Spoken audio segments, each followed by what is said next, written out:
लोक हितैषी संत श्री आसाराम जी बापू ने अपने सभी साधकों को वैदिक परंपरा और सनातन संस्कृति के रीति रिवाजों का पालन करते हुए लौकिक और परलौकिक जगत में तरक्की करने के रास्ते सुझाए हैं। बापूजी ने साफ साफ कहा है कि पितरों की तृप्ति के बिना घर परिवार कुटुंब में तरक्की संभव ही नहीं है।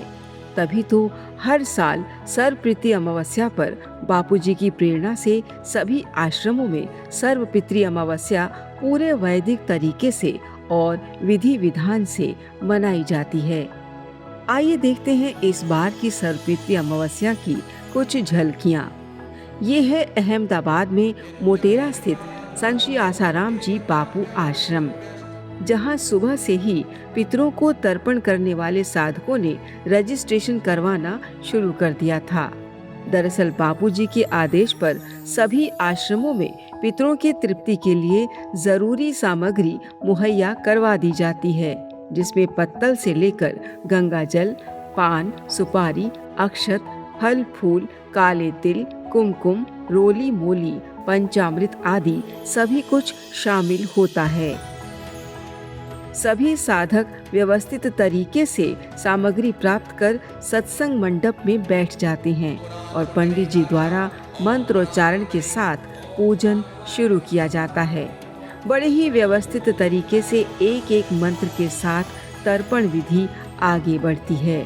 सभी साधकों ने बड़ी तल्लीनता के साथ अपने पितरों के लिए तर्पण व पिंड दान किया, आरती उतारी और पितरों को तृप्त कर आशीर्वाद प्राप्त किया।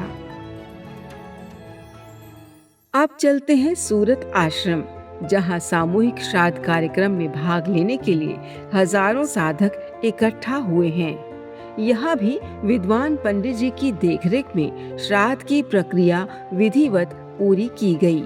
पितरों का आह्वान कर उनका पूजन किया गया और श्रीमद् भगवद गीता के 7वें अध्याय का महात्म्य सहित पाठ कर सभी साधकों ने अपने अपने पितरों से आशीर्वाद प्राप्त किया। और अब हम पहुँचे हैं इंदौर आश्रम में। यहाँ तो बड़ा ही अद्भुत नजारा दिखा। इंदौर गुरुकुल के विद्यार्थियों ने भी सामूहिक श्राद्ध कार्यक्रम में भाग लिया और यहाँ की हर गतिविधि को संपूर्ण श्रद्धा भाव से निभाया। नन्हे पंडित जी मंत्रोच्चारण कर रहे थे और सभी एकत्रित साधक तर्पण विधि को बड़े श्रद्धा भाव से आगे बढ़ा रहे थे। सभी ने यह एहसास किया कि उनके पितरगण आज तृप्त हो रहे हैं। और अब हम चलते हैं मध्य प्रदेश के रतलाम आश्रम में।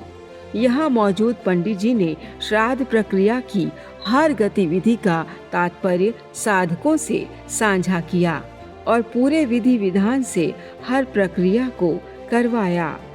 सभी भक्तजनों ने बापूजी द्वारा दिए गए मंत्र का उच्चारण कर अपने पितरों से आशीर्वाद प्राप्त किया और पितरों को तृप्त किया। और ये है हरिद्वार आश्रम। यहाँ भी सभी साधकों ने पूरी तल्लीनता के साथ सामूहिक श्राद्ध कार्यक्रम की हर प्रक्रिया को निभाया और अपने पितरों को तृप्त किया। बापूजी की प्रेरणा से सभी आश्रमों में यह कार्यक्रम आयोजित किया गया था। तर्पण विधि जानने वाले ब्राह्मण और सारी सामग्री का प्रबंध करना सभी के लिए इतना आसान नहीं होता। बापूजी कहते हैं, पितरों का तर्पण पूरे विधि विधान से किया जाए तो ही बेहतर होता है। इसी के चलते बापूजी की प्रेरणा से सभी हजारों समितियों और संचालकों की मदद से सैकड़ों आश्रमों में सामूहिक श्राद्ध कार्यक्रम आयोजित किया जाता है, जहां हजारों की संख्या में भक्तजन एकत्रित होकर अपने पितरों को तृप्त कर आशीर्वाद प्राप्त करते हैं। सभी आश्रमों के नज़ारे यहाँ साझा कर पाना थोड़ा मुश्किल होगा, फिर भी कुछ अन्य आश्रमों की झलक हम यहाँ साझा जरूर करेंगे।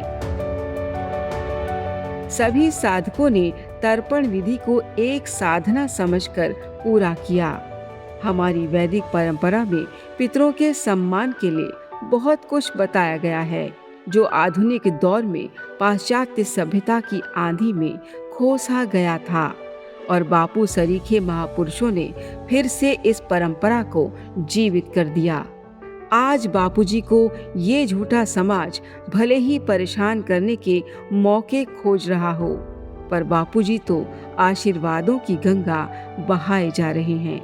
चाहे शिवरात्रि हो, दुर्गाष्टमी हो, रामनवमी हो या सर्वपितृ अमावस्या, सभी को बापूजी ने विधि विधान से मनाना सिखाया है, जिसका फायदा आज पूरे साधक परिवार को ही नहीं, पूरे देश को, पूरी दुनिया को हो रहा है।